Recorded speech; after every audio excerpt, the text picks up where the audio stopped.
Hey guys, how's it going? TJ here with Dead History, and welcome back to part 2 of our next Vice Presidential Series installment as we're taking a look at the 28th Vice President of the United States, Thomas Riley Marshall.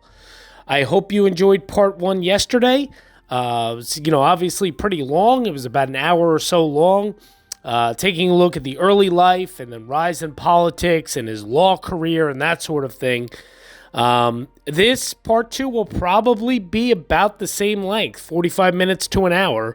Not a ton of bonus footage, just looking at his grave for part 2, but definitely have a lot of things to cover here. One thing I will say, I am noticing that just like the presidential series that I did, the later the presidents or the vice presidents in this case happen, as time goes on in chronological order, more and more information and more photos and even videos of these vice presidents and such obviously become available. At the end here of ThomasR.Marshall, we're going to be up to the, 1920s already. So, video was available, obviously. Photos were much more available and readily available for people. So, it's one of those things that the early people, the early vice presidents, early presidents, yes, we have a lot of portraits and sketches and that sort of thing on those people, but not nearly to the extent that we have, of course, now of these presidents from the 20s, 30s, 40s, 50s, on. And that's the 1920s, 30s, 40s, 50s, of course. So definitely a lot more available. So sometimes it makes the videos a little bit longer. But here we go. Let's just jump right in. I'm going to start off with talking about his time as governor, Marshall's time as governor, because I left off part 1 basically leading right up to him being elected as governor. So here we go, part 2, let's get into it. So as far as his governorship goes, it was 1909 to 1913. The campaign, it was in 1906. Marshall declined his party's nomination to run for Congress. He had hinted, however, to state party leaders that he would be interested in running for Indiana governor in the 1908 election. He soon gained the support of several key labor unions and was endorsed by Lewis Ludlow, a reporter for the Indianapolis Star, and Ludlow was actually a good friend of his as well. Despite this support, Marshall was a dark horse candidate at the state convention. Initially, Thomas Taggart, Indiana Democratic Party boss, did not support him because of Marshall's support of prohibition. Taggart wanted the party to nominate anti-prohibitionist Samuel Ralston, but the prohibitionist and anti-Taggart factions united with Marshall's supporters to oppose L. Slack, a temperance candidate. Taggart persuaded Ralston's delegates to support Marshall and give him the votes he needed to win the election. He needed to win the nomination, I should say. Marshall's opponent in the general election was Republican Congressman James E. Watson, Sonny Jim Watson as he was known, and the campaign focused on temperance and prohibition. Just as it began, the Republican-controlled state government passed a local option law that allowed counties to ban the sale of liquor. The law became the central point of debate between the parties and their gubernatorial candidates. The Democrats proposed that the local option law be changed so that the decision to ban liquor sales could be made at the city and township level. This drew support from anti-prohibitionists who saw it as an opportunity to roll back prohibition in some areas and as the only alternative available to the total prohibition which the Republican Party advocated. The Democratic position also helped to retain prohibitionists' support by allowing prohibition to remain enacted in communities where a majority supported it. The Republican Party was in the midst of a period of instability, splitting along progressive and conservative lines. Their internal problems proved to be the deciding factor in the election, giving Marshall a narrow victory. He received 48.1% of the vote to Watson's 48%. He was the first Democratic governor in 2 decades. Sorry about that, guys. You may have heard George barking in the background. Good old George. So Democrats also came to power in the Indiana House of Representatives by a small margin, though Republicans retained control of the Indiana Senate. Marshall had a progressive agenda.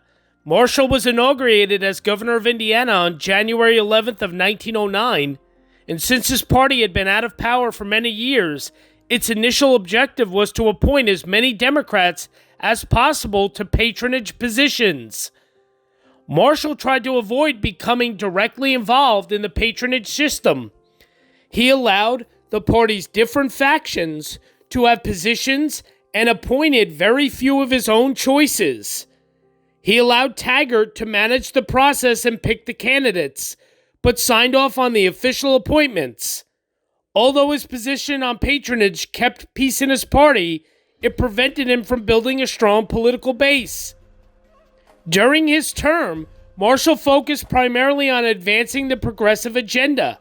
He successfully advocated the passage of a child labor law and anti-corruption legislation. He supported popular election of U.S. senators, and the constitutional amendment to allow it was ratified by the Indiana General Assembly during his term. He also overhauled the state auditing agencies and claimed to have saved the government millions of dollars. He was unsuccessful in passing the rest of the progressive platform agenda items or persuading the legislature to call a convention to rewrite the state constitution to expand the government's regulatory powers. Marshall was a strong opponent of Indiana's recently passed eugenics and sterilization laws, and ordered state institutions not to follow them. He was an early high-profile opponent of eugenics laws, and he carried his opposition into the Vice Presidency. His governorship was the first in which no state executions took place due to his opposition to capital punishment and his practice of pardoning and commuting the sentences of people condemned to execution. He regularly attacked corporations and used recently created antitrust laws to attempt to break several large businesses. He participated in a number of ceremonial events, including laying the final golden brick to complete the Indianapolis Motor Speedway in 1909. Rewriting the state constitution became Marshall's central focus as governor, and after the General Assembly refused to call a constitutional convention, he sought other ways to have a new constitution adopted. He basically wanted... he wrote a new constitution with a friend that increased the state's regulatory powers considerably, set minimum wages, and gave constitutional protections to union. So it was kind of that sort of thing. Basically, the bottom line is that was like one of his number one agendas, rewriting the state constitution for Indiana as governor. So there's that. I'm going to read a little bit more now from another source about his time as governor. The 1910 election, midway in Marshall's term as governor, brought some Democratic majorities to both houses of the legislature. This enabled the governor and his party to replace the Republicans' county option law governing the sale of intoxicants with their own township option law in 1911. The time had also arrived for action on a progressive agenda related to child labor, correctional institutions, drugs, education, elections, hygiene, railroad safety, trusts, voter registration, and workmen's compensation. Governor Marshall signed reform legislation into law in these and other categories. Upon analyzing the details, later generations may conclude that their accomplishments were minimal. For the times, they were significant. Marshall recognized the limits of what society should attempt through legislation. His theory was that reform should not work downward upon the citizenry, but outward from the individual, and when appropriate, be capped off by legislation. The legislature cannot baptize the state, he insisted. Because of his interest in penal reform, Marshall became known as the pardoning governor. One day, he was jostled in a crowd, and a man said, "Pardon me," whereupon Marshall replied, "Certainly, what crime have you committed?" During his tenure as governor, Marshall reached the conclusion that to meet the needs of the 20th century, Indiana government needed to be overhauled. Amending the 1851 state constitution was exceedingly difficult. Therefore, in 1911, Marshall proposed a new and more easily amendable one. Although its principal author was actually Jacob Piatt Dunn, Jr., an Indianapolis lawyer and historian, the document came to be known as the ThomasRMarshall Constitution. Sections embodying much of the reform thought of the day about state government, including the initiative, referendum, and recall, passed both houses with ease. Curiously, liberalized voting rights were not part of the package. The question arose, did the legislature have the power to draft a new constitution and to submit it to the people? Negative answers came back from the Circuit Court of Marion County and also by a margin of 1 vote from the Indiana Supreme Court. This rankled Marshall, a stickler on the doctrine of the separation of powers, who thought that the court had overstepped its authority. The U.S. Supreme Court eventually ruled that it had no jurisdiction. Therefore, the decision of the Indiana Supreme Court held. Master politician that he was, Marshall could not steer around the impasse. He closed out his State House career as a liberal with the brakes on. While he was yet governor, and even before the fate of the ThomasRMarshall Constitution was sealed, another chapter of Marshall's life was beginning to unfold. He sought the Democratic nomination for president in 1912. Months before the convention, he drummed up speaking engagements for himself in various parts of the country. He had no illusions about his reputation on the national scene, but reasoned that he might have a chance at the nomination if the major candidates deadlocked. That prospect was not far-fetched because the Democratic nominee then needed the votes of 2/3 of the delegates. Thomas Taggart allegedly led the Indiana delegation to Baltimore in June of 1912 with the goal of securing the vice presidential nomination for Indiana and its popular governor. Although Marshall and Taggart were not political cronies, nor were Woodrow Wilson and boss James Smith Jr.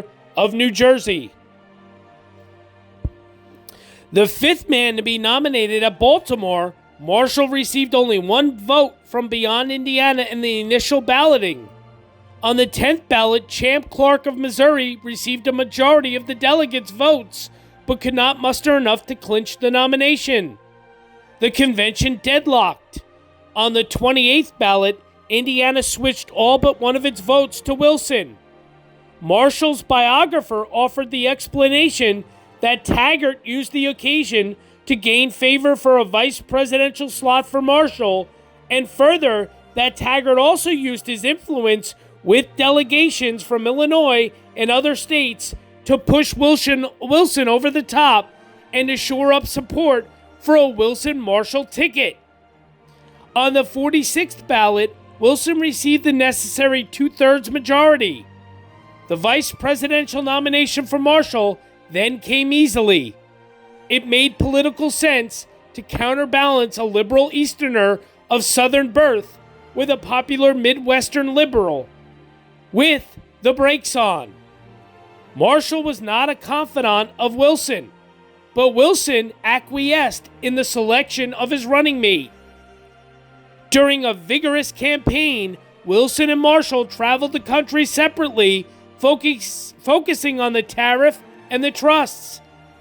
As he had done in his 1908 gubernatorial campaign, Marshall paid his own expenses. He began his campaign in the Northeast in late August, worked his way to the West Coast, and then came back to Indiana. Marshall reserved his strongest rhetoric for the lambasting Theodore Roosevelt, the progressive candidate. In the thick of the campaign, he attended a Scottish Rite banquet along with William Howard Taft, the Republican candidate for president.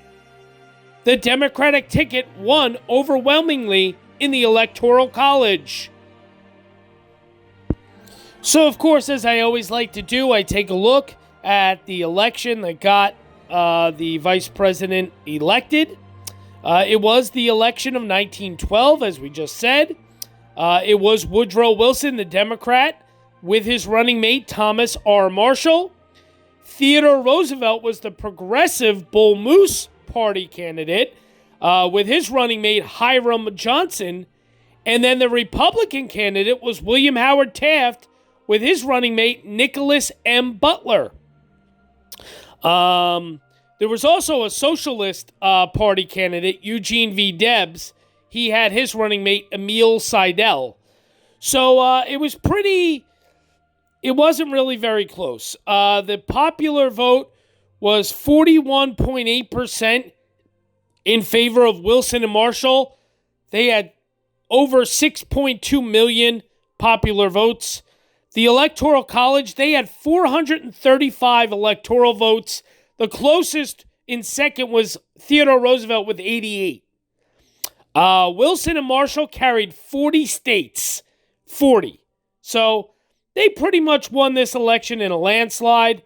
Really, truly. And of course, you're seeing, as I always do, posters and, election results and, all these different things from the election of 1912. But that is the election in which Woodrow Wilson was elected president and Thomas R. Marshall became vice president. And this was Wilson and Marshall's first term in office, in their respective offices. So there you go, guys. The election of 1912 and how Thomas Riley Marshall became Vice President of the United States. Vice President. Thomas R. Marshall went to Washington with the feeling that the American people might have made a mistake in setting me down in the company of all the wise men in the land. His job as vice president required him to preside over the Senate. But other than delivering his gubernatorial messages to the Indiana legislature, Marshall had no legislative experience. He assumed that as presiding officer of the Senate, he had some authority, but it did not take him long to discover that the Senate was not only a self-governing body, but that it was quite willful set of men who had not the slightest hesitancy in overruling a presiding officer. Marshall and his wife also found that they were invited everywhere to social functions in Washington. After a while, however, he decided that these invitations were less out of respect for him and his office than Washington's efforts to size up a new man under the microscope. With whatever illusions he might have had about his office quickly dispelled, Marshall came to agree with the early senator who had suggested that Vice President John Adams be titled His Superfluous Excellency. A slight, bespectacled man with his hat pushed back on his head, a pipe or cigar always ready in his hand, Marshall knew that he was too small to look dignified in a Prince Albert coat, and so he continued his ordinary manner of dress. He is calm and serene and small, mild, quiet, simple, and old-fashioned, as one Indiana writer described him. His hair is gray, and so is his mustache. His clothes are gray, and so is his tie. He has a cigar tucked beneath the mustache, and his gray fedora hat shades his gray eyes. Another observer characterized Marshall's voice as musical, pleasant in tone, and sufficient for stump speaking out of doors, although you wouldn't think it to hear its soft notes in conversation. In later years, President Franklin Delano Roosevelt loved to tell the story of Vice President Marshall's arrival aboard the cruiser San Diego, anchored off the Panama Pacific Industrial Exposition that took place in 1915 in San Francisco. As Assistant Secretary of the Navy, FDR had designed the first vice presidential flag, which was flown when Marshall came on board. Apparently, the vice president had not been instructed about naval etiquette. He came upon the gangplank in the formal attire that the occasion required: silk hat, frock coat, gloves and cane, and his ever-present cigar. When the band struck up the Star-Spangled Banner, the vice president realized his predicament, shifted the cane from the right hand to the left, took the cigar out of his mouth, got the hat off his head, and saluted. But when the first gun went off, the whole works went 2 feet into the air.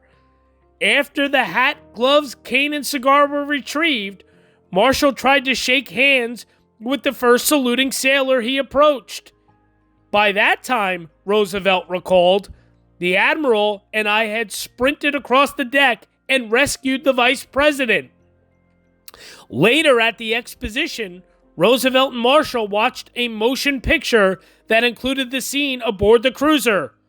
"My God," said Marshall, "if I looked like that, I will never go on board another ship as long as I live." While the Marshalls were preparing to leave Indiana for Washington, D.C., the Phi Gamma Delta fraternity held a national meeting in Indianapolis. It was on this occasion that Marshall, now a superb after-dinner speaker, told the story of the man who had 2 sons, one of whom went to sea and drowned, and the other of whom entered politics and became vice president. The poor father died of a broken heart. He never heard of either one afterward. Marshall began his vice presidency auspiciously. On March 4th of 1913, a special honor guard consisting of the Black Horse Troop of cadets from his home state's Culver Military Academy escorted Marshall to the inauguration ceremony and did so again 4 years later. In his inaugural speech, termed "novel and naive" by the New York Times, Marshall referred to the forced silence he was about to enter as the presiding officer of the Senate. The realities of the vice presidency began to dawn on Marshall when he found his office a single room near the Senate chamber. He described it as a monkey cage, except that the visitors do not offer me any peanuts. Washington society received the Marshalls graciously. Thomas attributed this to his nimble tongue, which could pay a compliment and tell a story out of the book of my life, which had not been read by the people of that city. He might have added that his wife added gaiety to private parties and dignity to functions of state. The Marshalls did not have sufficient wealth to entertain lavishly and needed the income from the vice president's speaking engagements to afford even their modest lifestyle. In demand throughout the country, Marshall entertained his audiences and also stumped for the president's program. He spoke of Wilson as a man of ideas who had the courage to express them, the desire to get things done, and the nerve to insist on their being done. While Marshall was learning the rules of the tradition-bound Senate, progressivism flowered. With the passage of the Underwood Tariff Act in October of 1913, Wilson and Marshall fulfilled their tariff reform campaign promises. In Marshall's opinion, banking issues generated the most illuminating and exhaustive discussion of a public question ever held in the Senate. The Federal Reserve Act, also passed in 1913, gave flexibility to the money supply and overhauled the nation's banking system. The Clayton Antitrust Act of 1914 delivered on more campaign promises. Marshall presided over the Senate while that body debated and passed landmark measures. His friendliness and even-handedness won him the respect of senators of all political persuasions. As one who had been present at the Lincoln-Douglas debates and whose family had witnessed intense sectionalism, it gave Marshall great satisfaction one day to observe Senator John Hollis Bankhead of Alabama, a former Confederate soldier, locked arm in arm with Senator Newt Nelson of Minnesota, a former Yankee soldier. The vice president enjoyed his front row seat on the great American drama. However, he soon ascertained that he was of no importance to the administration beyond the duty of being loyal to it and ready at any time to act as a sort of pinch hitter. That is, when everybody else on the team had failed, I was to be given a chance.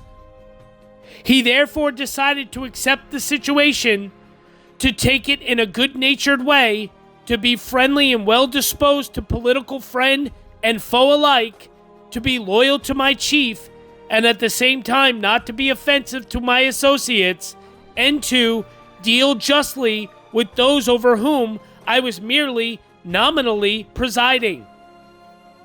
During the 8 years that Marshall spent presiding over the Senate, he did not cast a tie-breaking vote on any legislation of paramount importance. Witty but overshadowed.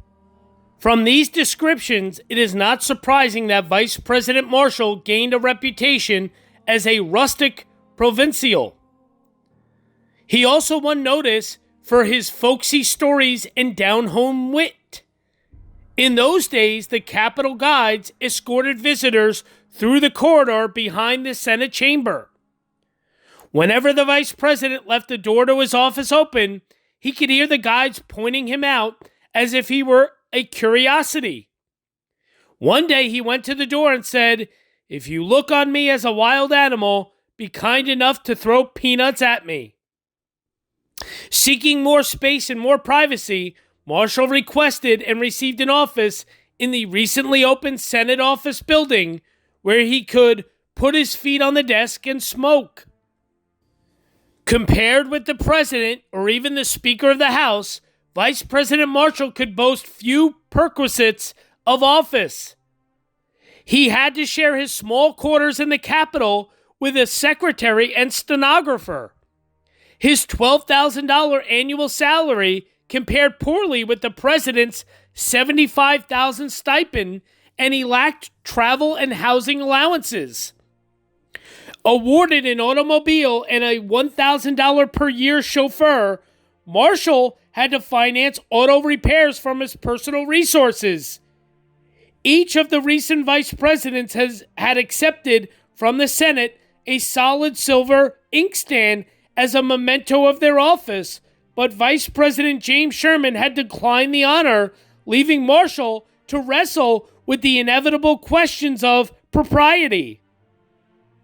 Serving under a vigorous and innovative president, Marshall had difficulty determining his own role. Woodrow Wilson broke tradition in April of 1913 by personally coming to the Capitol to address a joint session one day, and the next by visiting the president's room outside the Senate chamber to lobby senators in support of his tariff proposals. It was clear that the president intended to be his own lobbyist on Capitol Hill and had no particular use for his vice president. Marshall quickly ascertained that he was of no importance to the administration beyond the duty of being loyal to it and ready at any time to act as a sort of pinch hitter. That is, when everybody else on the team had failed, I was to be given a chance. We had already read that quote. Marshall was probably also aware of Wilson's belittling comments about the vice presidency in his 1885 book, Congressional Government. The position Wilson, the scholar of government, declared is one of anomalous insignificance and curious uncertainty, whose chief importance consists in the fact that he may cease to be vice president. Although both men had served as Democratic governors and both were Calvinist Presbyterians, Wilson and Marshall, in fact, had little in common. Marshall had considered himself a progressive governor of his state, but the president and his closest advisors looked upon him as a conservative. The White House rarely consulted him, and many months often elapsed between meetings of the president and vice president. Marshall loyally supported Wilson's program, but was by nature too iconoclastic to embrace wholeheartedly Wilson's idealism. For instance, the vice president never reconciled himself to child labor laws or women suffrage. Certainly, Marshall lacked Wilson's imagination and determination, two qualities that the vice president admired greatly in his chief executive. Whether you may like Woodrow Wilson or not is beside the point, Marshall wrote. This one thing you will be compelled to accord him: he had ideas and he had the courage to express them. He desired things done and he had the nerve to insist on their being done.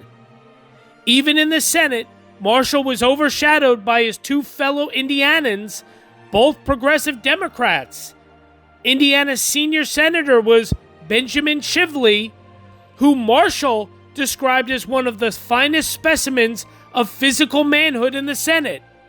Tall, commanding, of striking appearance, and his brain was as large as his body. Shively was also a great orator and a great logician. When he spoke, his words commanded careful consideration. The junior senator from Indiana was John Worth Kern, chairman of the Democratic Caucus and floor leader for Wilson's New Freedom program. Kern was strong in debate, gentle as a woman in his relations with his fellow men, full of good ways and good works. The majority leader had a weakness for the telling of stories, and he told them in an inimitable way. Correspondent Lewis Ludlow, who covered Washington for various Indiana newspapers, rated Marshall highly for his irrepressible wit. Marshall's funny remarks at the expense of the Senate's dignity had at first shocked the older and more staid senators, but out in the cloakroom they would laugh over his sayings until their sides ached. Marshall described the Senate as the cave of winds and used humor to belittle the idols of clay that populated it. President Wilson apparently enjoyed hearing Marshall's stories and often repeated them at cabinet meetings and dinner parties. But Wilson's close confidant, Colonel Edward House, believed that Marshall's wit diminished his standing as a serious statesman and made him appear just a jester. An unfriendly fairy godmother presented him with a keen sense of humor, House commented. Nothing is more fatal in politics. Ironically, Vice President Marshall did not deserve authorship of his most famous quip about a good 5-cent cigar. Although there are many versions of this story, the most often repeated alleges that Kansas Senator Joseph Bristow had been making a long-winded speech with the repeated refrain, "What this country needs," causing the vice president to lean over and whisper to one of the Senate clerks, "Bristow hasn't hit it yet. What this country needs is a good 5-cent cigar." Newspapers repeated the quote, and cigar makers gratefully showered the vice president with their products. Immortalized in every dictionary of quotations, the 5-cent cigar quote remains just about the only thing for which Thomas R. Marshall is remembered today. But historian John E. Brown has traced the quotation back to the Indiana newspaper cartoonist Kin Hubbard, who put the words in the mouth of his popular character, Abe Martin. As a fan of the cartoon strip, Marshall simply picked up the phrase, repeated it, and became its surrogate father.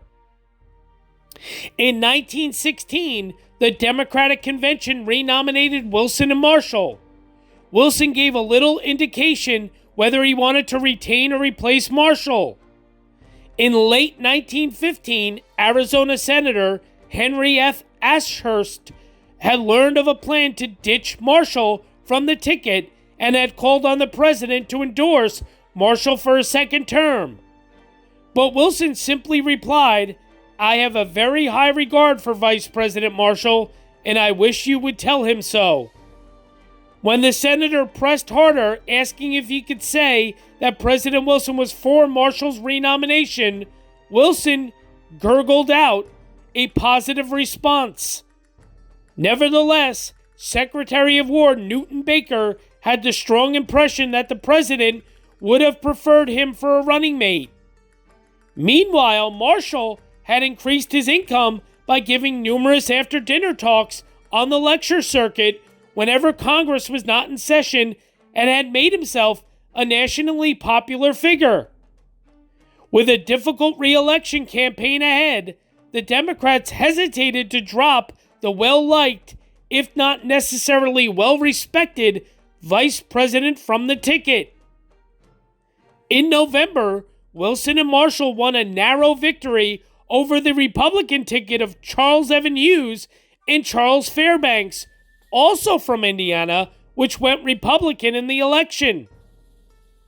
Marshall became the first vice president since John C. Calhoun, almost a century earlier, to be re-elected to a second term. Every 2 years, Marshall traveled the country on behalf of Democratic candidates for the House and Senate. As was the case in his Indiana days, he proved to be a loyal and useful party member. In 1916, the Democrats renominated Wilson and Marshall.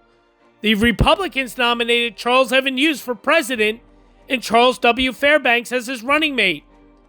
This was awkward for the two vice presidential candidates because they were fellow Hoosiers, fraternity brothers, and friends.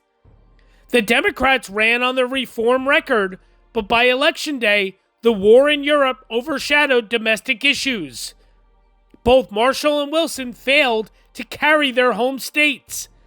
When it was clear that they had won by a narrow margin nationally, Marshall, quoting Shakespeare, telegraphed Wilson, "'Tis not so deep as a well, nor so wide as a church door, but 'tis enough, 'twill serve."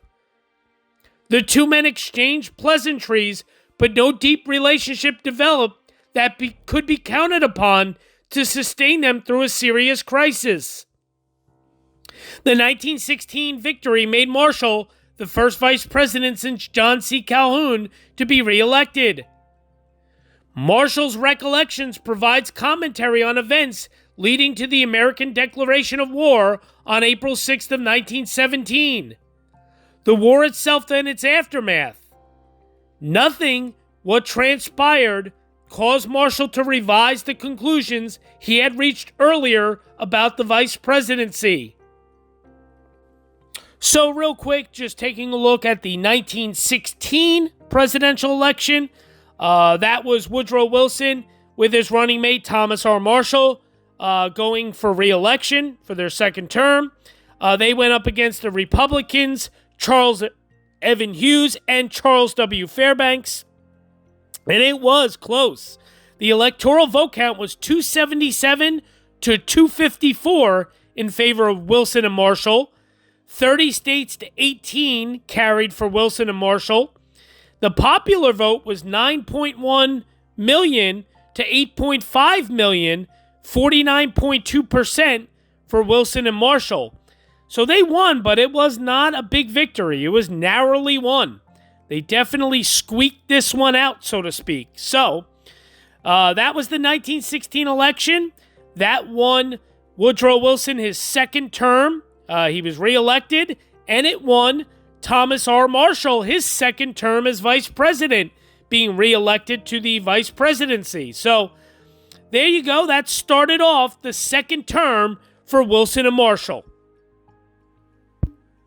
A stressful second term. Marshall's second term proved difficult and stressful. In April of 1917, the United States entered the First World War, joining the Allied forces against Germany. Marshall spent much of the war speaking at rallies to sell Liberty bonds. Victory on the battlefield then thrust the United States into the negotiations to end the war and determine the future of Europe and the world. On December 4th of 1918, President Wilson sailed for France to negotiate the peace treaty.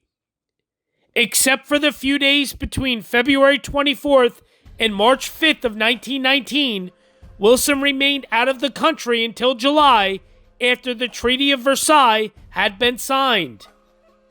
During Wilson's unprecedented long absences from the United States, he designated Vice President Marshall to preside over cabinet meetings in his place. The request startled Marshall, but he complied gamely, I should say. On December 10th of 1918, he presided over the cabinet for the first time, and Navy Secretary Josephus Daniels recorded in his diary that Marshall was bright and full of jest. However, a photograph taken of him presiding showed a man trying to look resolute but appearing decidedly uncomfortable. As Louis Ludlow noted, this was the first instance in history when a president showed an inclination to make a real use of his spare tire.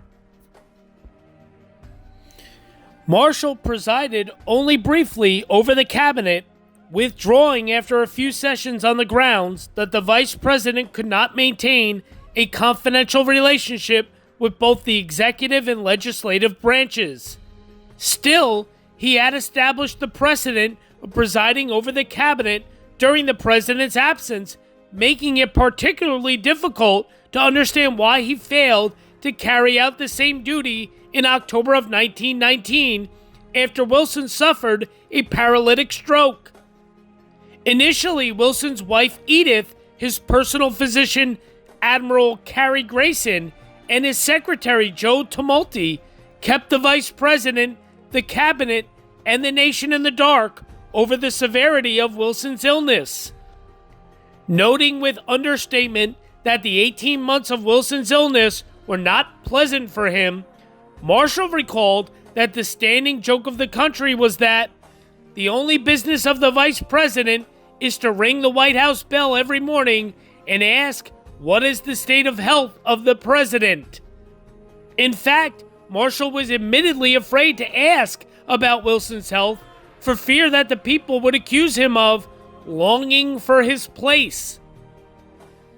Secretary of Agriculture David Houston met Marshall while lunching at the Shoreham Hotel and recorded in his memoirs, the vice president was evidently much disturbed and expressed regret that he was being kept in the dark about the president's condition. He asked me if I could give him the real facts, which I was unable to do. The vice president expressed the view that he ought immediately to be informed that it would be a tragedy for him to assume the duties of president at best, and that it would be equally a tragedy for the people that he knew many men who knew more about the affairs of the government than he did, and that it would be especially trying for him if he had to assume the duty without warning. Tumulty eventually sent word to Marshall through a friendly intermediary, Baltimore Sun correspondent J. Fred Essery. that the president's condition was so grave that he might die at any time. A stunned Marshall sat absolutely speechless. "It was the first great shock of my life," he later told SRE. Still, he could not bring himself to act or to do anything that might seem ambitious or disloyal to his president. It was Secretary of State Robert Lansing, rather than the Vice President Marshall, who determined to call cabinet meetings in the president's absence. Without the participation of either the president or vice president, the cabinet met regularly between October 1919 and February of 1920, presided over by Secretary of State Lansing, or in his absence, Secretary of the Treasury Carter Glass. When Wilson recovered sufficiently, he fired Lansing for attempting to oust him from office by calling these meetings. Wilson, who was never himself after his stroke, argued that these meetings held no purpose since no cabinet decisions could be made without the president. Yet Wilson himself had sanctioned the cabinet meetings over which Marshall had presided a year earlier. If nothing else, for the cabinet to hold regular meetings at least assured the American public that their government continued to function. The Constitution declares that the vice president could assume the duties of president in case of the president's inability to discharge the powers and duties of the said office. But until the 25th Amendment was adopted in 1967, the Constitution said absolutely nothing about how he should do it. Marshall was clearly in a difficult situation. As editor Henry L. Stoddard observed, Wilson's resentment of Lansing's activities is proof that Vice President Marshall would have had to lay siege to the White House had he assumed the presidency. The eminent historian of American diplomacy, Thomas A. Bailey, noted that President Wilson clung to his office without the power to lead actively and sure-footedly, but with unimpaired power to obstruct. In his classic study of Wilson's handling of the Treaty of Versailles, Bailey speculated that if Wilson had died rather than been incapacitated by a stroke, the results would have been far more positive, and that Wilson's historical reputation would have eclipsed even Abraham Lincoln as a martyr. Had Wilson died, the Senate might well have been shamed into action on the League of Nations. Much of the partisanship would have faded because Wilson, as a third-term threat, would be gone, and Vice President Marshall, a small bored Hoosier, was not to be feared, wrote Bailey. Marshall, of course, would have been president for 17 months. Having presided over the Senate for more than 6 years, and knowing the temper of that body, he probably would have recognized the need for compromise and probably would have worked for some reconciliation of the Democratic and Republican points of view. In these circumstances, it seemed altogether reasonable to suppose that the Senate would have approved the treaty with a few relatively minor reservations. Indeed, Marshall presided over the Senate during the long and weary months of debate on the Treaty of Versailles. Although he stood loyally with the president, he believed that some compromise would be necessary and tried unsuccessfully to make the White House understand. "I have sometimes thought that great men are the bane of civilization," Marshall later wrote in his memoirs, in a passage about the clash between Woodrow Wilson and Senator Henry Cabot Lodge. "They are the real cause of all the bitterness and contention which amounts to anything in the world. Pride of opinion in authorship and jealousy of the opinion and authorship of others wreck many a fair hope." Despite assurances from members of both parties in Congress that they would support him should he assert his claim to the presidency, Thomas R. Marshall never sought to fill Woodrow Wilson's place. His years in Washington had convinced him that he desired the goodwill of others rather than the pomp or power of the presidency. Rather than act as president or even preside over cabinet meetings, Marshall contented himself with replacing Wilson as official host for the many visiting European royalty and other dignitaries who came to Washington to offer thanks for American assistance during the First World War. By shrinking from a distasteful duty, Marshall gave himself peace of mind, but deprived the nation of whatever leadership he might have offered in trying times. Marshall himself told the story of riding on a train behind a man and woman who were discussing the news that President Wilson had removed Secretary of State Lansing for holding cabinet meetings. Why? What else could Mr. Lansing have done? The woman asked. Here the president was sick. A lot of big questions had to be talked over, and there was the vice president who doesn't amount to anything. The only thing Mr. Lansing could do, I tell you, was to call these cabinet meetings, and I think he did the right thing, said Marshall. There you have it in a nutshell. The woman was right. I don't amount to anything. Although Thomas Marshall publicly hinted that he would accept the Democratic nomination for president in 1920, few delegates outside of Indiana cast any votes for him. Instead, Democrats nominated James M. Cox and Franklin D. Roosevelt, who lost overwhelmingly to the Republican ticket of Warren G. Harding and Calvin Coolidge. Marshall left office as vice president in March of 1921 and returned to Indiana. He died while visiting Washington on June 1st of 1925 at age 71. In 1922, President Harding had appointed him to serve on the Federal Coal Commission to settle labor troubles in the coal mines, but otherwise, Marshall insisted he had retired. I don't want to work, he said, but I wouldn't mind being vice president again. Some pretty cool little things that I didn't really know. February of 1919, that was when Wilson was out of the country, and then he returned in February of 1919 to discuss both early drafts of the peace treaty in the League of Nations with the senators. ThomasRMarshall was presiding over, debate broke out in the Senate during the waning days of the third session of the 65th Congress. The senators filibustered all night. Nerves became frayed, and some said things in anger. And when ThomasRMarshall banged down the gavel on March 4th of 1919 to close the session, he declared the Senate adjourned sin Deo, which means without God. Characteristically, Marshall's humor belittled no one, but this time it did have a bite.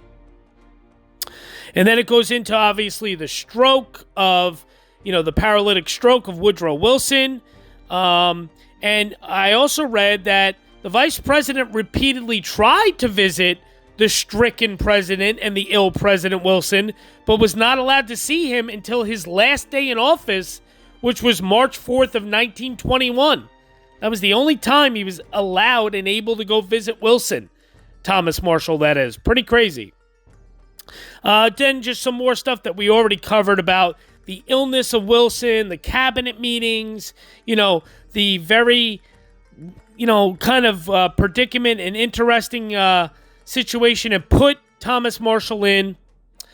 As vice president, Marshall did what he could from September of 1919 to March 4th of 1921 to keep the executive branch of the government functioning.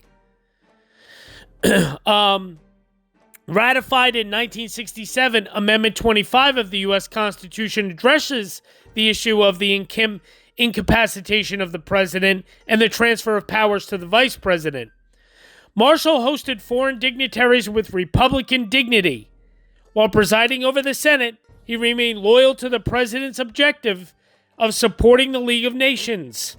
Had he been president, it is likely that he would have been more flexible in dealing with the Senate. His considered opinion was that more than executive flexibility would have been required to get 2/3 of the senators to approve Article 10 of the League Covenant, which provided for collective action against aggressors.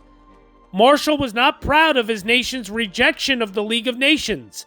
He wrote in his recollections that it reminded him of a man going to the relief of his neighbor who was being assaulted by a burglar.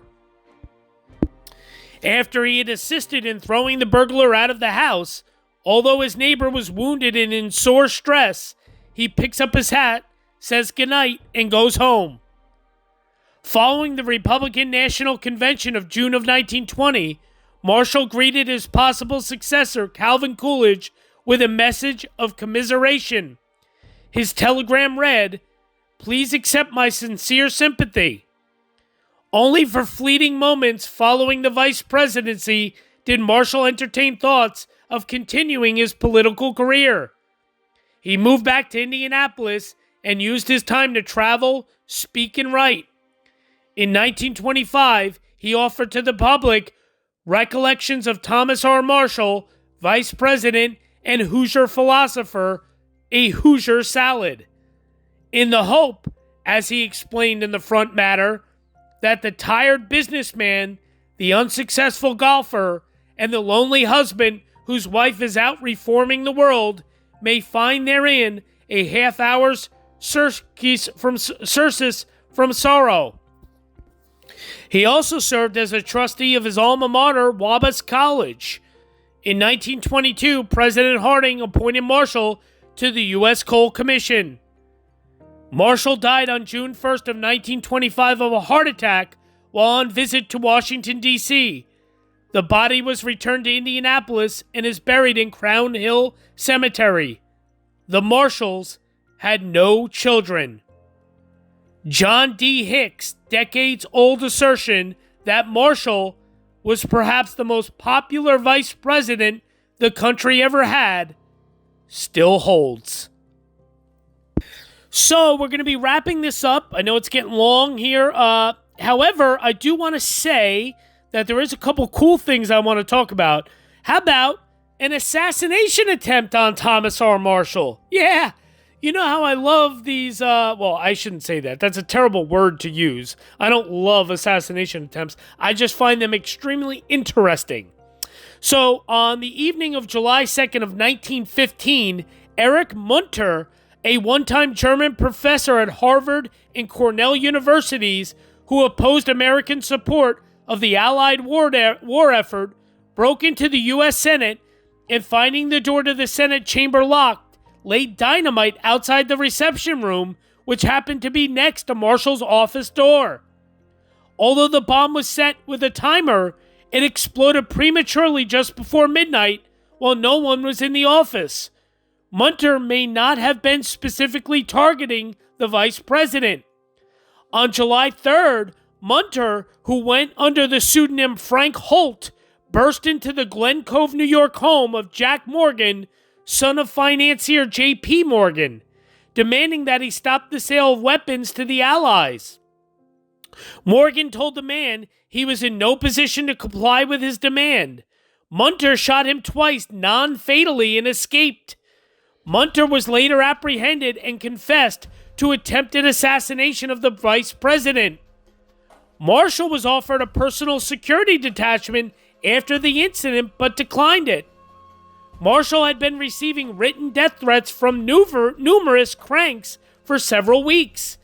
Some of them were signed, Marshall told the press, but most were anonymous. I threw them all into the wastebasket.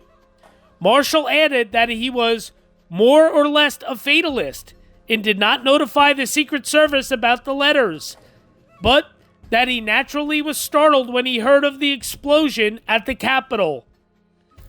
Pretty cool stuff there. Pretty interesting.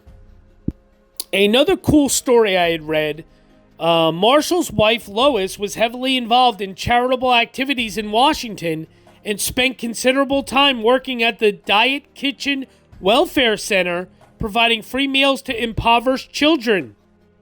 In 1917, she became acquainted with a mother of newborn twins, one of whom was chronically ill. The child's parents were unable to get adequate treatment for their son's condition. Lois formed a close bond with the baby named Clarence Ignatius Morrison and offered to take him and help him find treatment. She and Marshall had been unable to have children, and when she brought the baby home, Marshall told her that she could keep him provided he did not squall. Marshall grew to love the boy and wrote that he never walked the streets of Washington with as sure a certainty as he walked into my heart. And as the boy grew older, that he was beautiful as an angel, brilliant beyond his years, lovable from every standpoint. The Marshalls never officially adopted Morrison because they believed that to go through the procedure while his parents were still living would appear unusual to the public. Wanting to keep the situation private, they instead made a special arrangement with his parents. President Wilson felt obliged to acknowledge the boy as theirs and sent the couple a note that simply said, "With congratulations to the baby, Wilson." Morrison lived with the Marshalls for the rest of his life. In correspondence, they referred to him as Morrison/Marshall, but in person they called him Izzy. Lois took him to see many doctors and spent all her available time trying to nurse him back to health, but his condition worsened and he died in February of 1920, just before his 4th birthday. His death devastated Marshall, who wrote in his memoir that Izzy was and is and ever will be so sacred to me. And just so everyone knows, of course, I looked into finding the grave of Eric Munter, a.k.a. Frank Holt, the would-be assassin of Thomas Marshall. However, I couldn't find anything. As a matter of fact, I really couldn't find much of anything even on Eric Munter. I believe that he is buried somewhere, but it's really, I couldn't find much. I could tell you that much. So I'm not really sure exactly. I looked. It says Grove Hill Memorial Park in Dallas, Texas for Eric Munter, the would-be assassin. But I'm not sure. I'm not sure if that's actually true, if that's somebody else. Not really sure, but I'm pretty sure it is him. And if it is him, supposedly he's at Grove Hill Memorial Park in Dallas, Texas, which I did not visit, just so everyone knows. And I also looked up, of course, the gravesite of Clarence Ignatius Morrison, or Izzy Marshall, Morrison/Marshall, the little boy. I believe he was originally buried at Mount Olivet Cemetery in Washington, D.C. So, yeah, his obituary gives his adopted name, while D.C. death records list him under his birth name. His birth parents are listed as Matthew Morrison and Bridget O'Toole, both born in Ireland. He died, the little boy, Morrison/Marshall, died of acidosis. According to an article in the Washington Herald dated February 15th of 1921, his foster parents had his body disinterred and taken to Marion, Indiana, and to be reburied in a family plot in Marion, Indiana. So, not sure, did not visit his grave or anything, and I couldn't even find any pictures of it online, but I did look into it to, if it was down in Washington, I was considering taking the trip down there to find his gravesite, but according to these articles and things I've read, it's not the case. So just wanted everyone to know that. Of course, doing my due diligence here at, quote-unquote dead history, as I always do. So just a little bit more about his humor and then his death, and then we'll wrap this up. So as I told you, he basically retired from public life, after the 1920 Democratic National Convention. Marshall did consider returning to Columbia City after leaving office, but instead he bought a home and opened a law practice in Indianapolis, where he believed there would be better business opportunities. I told you about like the Lincoln Memorial Commission, the Federal Coal Commission. He was on that stuff. He spent over a year writing books on law and his recollections, a humorous memoir. Marshall remained a popular public speaker and continued to travel to give speeches. The last speech he delivered was to high school students in the town of his birth. While on a trip to Washington, D.C., Marshall was struck by a heart attack while reading his Bible in bed on the night of June 1st of 1925. His wife called for medical assistance, but he died before it arrived. He was 71 years old. A service and viewing was held in Washington 2 days later and was attended by many dignitaries. Marshall's remains were returned to Indianapolis, where he lay in state for 2 days. Thousands visited his bier. His funeral service was held on June 9th, and he was interred in Crown Hill Cemetery next to the grave of his adopted son, Morrison Izzy Marshall. Wow, there you go.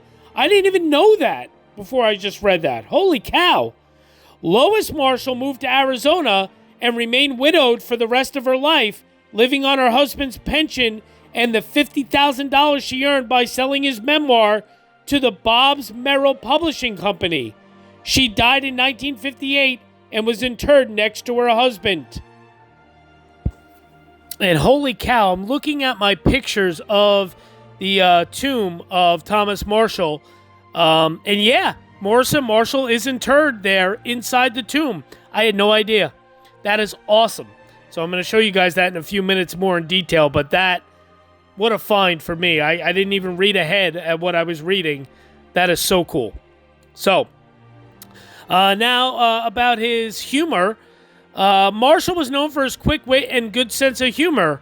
On hearing of his nomination as vice president, he announced that he was not surprised, as Indiana is the mother of vice presidents, home of more second-class men than any other state. One of his favorite jokes, which he delivered in a speech before his departure for Washington, D.C. to become vice president, recounted a story of a man with two sons. One of the sons went to sea and drowned, and the other was elected vice president. Neither son was ever heard from again. On his election as vice president, he sent Woodrow Wilson a book inscribed, "From Your Only Vice." Marshall's humor caused him trouble during his time in Washington. He was known to greet citizens walking by his office on the White House tour by saying to them, "If you look on me as a wild animal, be kind enough to throw peanuts at me." This prompted Wilson to move Marshall's office to the Senate office building, where the vice president would not be disturbed by visitors. In response to Alexander Graham Bell's proposal to the board of the Smithsonian Institution to send a team to excavate for ruins in Guatemala, Marshall suggested that the team instead excavate around Washington. When asked why, he replied that judging by the looks of the people walking on the street, they should be able to find buried cavemen no more than 6 feet down. The joke was not well received, and he was shut out of board meetings for nearly a year. Marshall's wit is best remembered for a phrase he introduced to the American lexicon. As I told you guys, this was the 5-cent cigar comment. Marshall's remark was popularized and widely circulated among a network of newspapers. Other accounts later embellished the story, including the exact situation that prompted his comment. In 1922, Marshall explained that the 5-cent cigar was a metaphor for simpler times and buckling down to thrift and work. Legacy, the situation that arose after the incapacity of Wilson, for which Marshall's vice presidency is most remembered, revived the national debate on the process of presidential succession. The topic was already being discussed when Wilson left for Europe, which influenced him to allow Marshall to conduct cabinet meetings in his absence. Wilson's incapacity during 1919 and the lack of action by Marshall made it a major issue. And then, of course, we know that, the 25th Amendment, we know all that. Historians have varied interpretations of Marshall's vice presidency. Claire Sudeth rated Marshall as one of the worst vice presidents in American history in a 2008 Time magazine article. Samuel Eliot Morison wrote that had Marshall carried out his constitutional duties, assumed the presidential powers and duties, and made the concessions necessary for the passage of the League of Nations Treaty in the late 1920s, the United States would have been much more involved in European affairs and could have helped prevent the rise of Adolf Hitler, which began in the following year. Morrison and a number of other historians claim that Marshall's decision was an indirect cause of the Second World War. Charles Thomas, one of Marshall's biographers, wrote that although Marshall's assumption of presidential powers and duties would have made World War II much less likely, modern hypothetical speculation on the subject was unfair to Marshall, who made the correct decision in not forcibly removing Wilson from his duties, even temporarily. So there you have it, guys. There you have Thomas R. Marshall, our 28th Vice President of the United States. One more thing I do want to show. You might have heard George again. George is getting feisty today. One more thing I did want to show, a couple quick video clips. I have a video clip here of Marshall and Woodrow Wilson. I believe it's attended at the American Federation of Labor. So that's pretty cool. That's a video here that you're going to see. It's attended at the American Federation of Labor that this video is. It's from Critical Past. They always have really cool video clips, so please just mind their watermark across the video. And then another video of Marshall with some young boys. It's just some fun stuff. Some video clips of Marshall, that sort of stuff. Take a look here.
Tom Marshall in December 1919, as Woodrow Wilson's vice president tells Senate page boys that he's going to give them big Christmas dinner.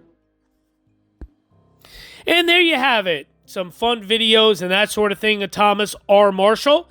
And then last but not least, his gravesite there in Crown Hill Cemetery, one of a few vice presidents buried there at Crown Hill Cemetery in Indianapolis, Indiana.